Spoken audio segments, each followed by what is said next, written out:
ओम शांति।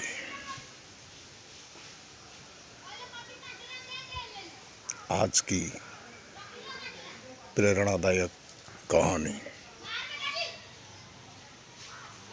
मौत। कहानी का नाम है मौत अटल सत्य है। कहते हैं ना, मृत्यु ही सत्य है, मृत्यु ही दृढ़ सत्य है। और मरने के बाद लाश को कंधा देकर कहते हैं, राम नाम सत्य है, हरि नाम सत्य है। तो आज की कहानी सुनते हैं। राजा परीक्षित को भगवत कथा सुनाते हुए सुखदेव जी को 6 दिन बीत गए और सर्प के काटने से मृत्यु होने का 1 दिन शेष रह गया। तब भी राजा का शोक और मृत्यु का भय कम नहीं हुआ। तब सुखदेव जी ने राजा को एक कथा सुनाई। राजन, एक राजा जंगल में शिकार खेलने गया और रास्ता भटक गया। रात्रि होने पर वह सिर छिपाने के लिए कोई आसरा ढूंढने लगा। थोड़ी दूर चलने पर उसे एक झोपड़ी नजर आई। उसमें एक बीमार बहेलिया रहता था। उसने झोपड़ी में ही एक और मलमूत्र त्यागने का स्थान बना रखा था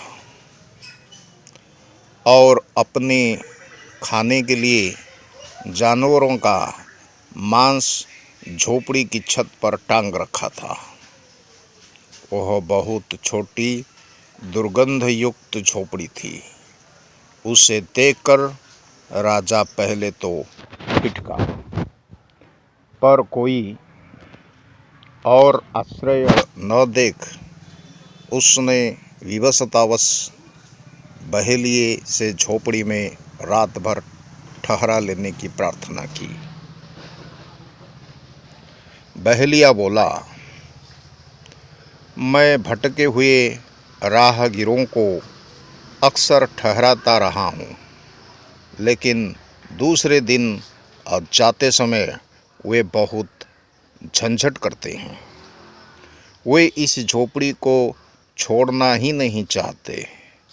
मैं अब इस झंझट में नहीं पड़ना चाहता, इसलिए आपको नहीं ठहरा सकता। राजा ने उसे वचन दिया कि वह ऐसा नहीं करेगा। इसके बाद वह झोपड़ी में ठहर गया कि झोपड़ी की गंध में राजा ऐसा रच बस गया कि वहीं रहने की बात सोचने लगा। इस पर उसकी बहेलिए से कलह भी हुई।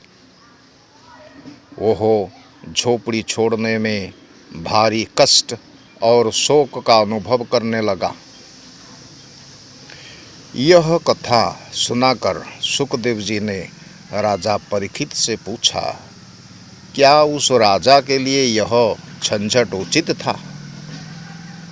परीक्षित ने कहा, वह तो बड़ा मूर्ख था, जो अपना राजकाज भूल और दिए हुए वचन को तोड़ते हुए अधिक समय तक झोपड़ी में रहना चाहता था।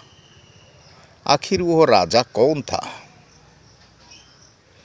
तब सुखदेव जी ने कहा, परीक्षित, वह और कोई नहीं।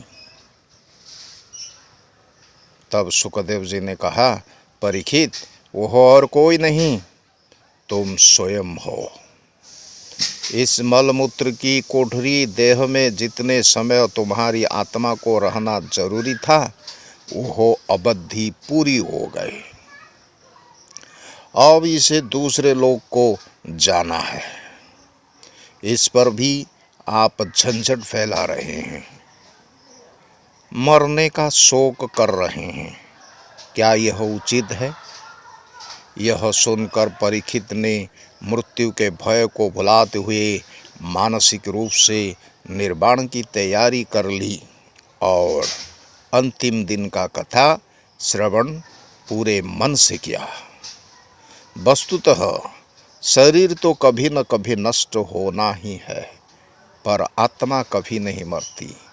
उसी को ऊंचा उठाने के प्रयत्न जीवन पर्यंत किए जाते रहें तो भावी जन्म सार्थक किया जा सकता है। सुखदेव जी ने 7 दिनों में परीक्षित को पूरे श्रीमद् भागवत का उपदेश दिया। अंत में परीक्षित ने अपना चित्त भगवान में लगा दिया। तक्षक ने आकर उन्हें काटा और उसके विष से उनका देह भस्म हो गया। श्रीमद् भागवत का श्रवण कर वे तो पहले ही शरीर से ऊपर उठ चुके थे। उनको इस सब का पता नहीं चला। ओम शांति। अगर ये कहानी आप लोगों को अच्छा लगे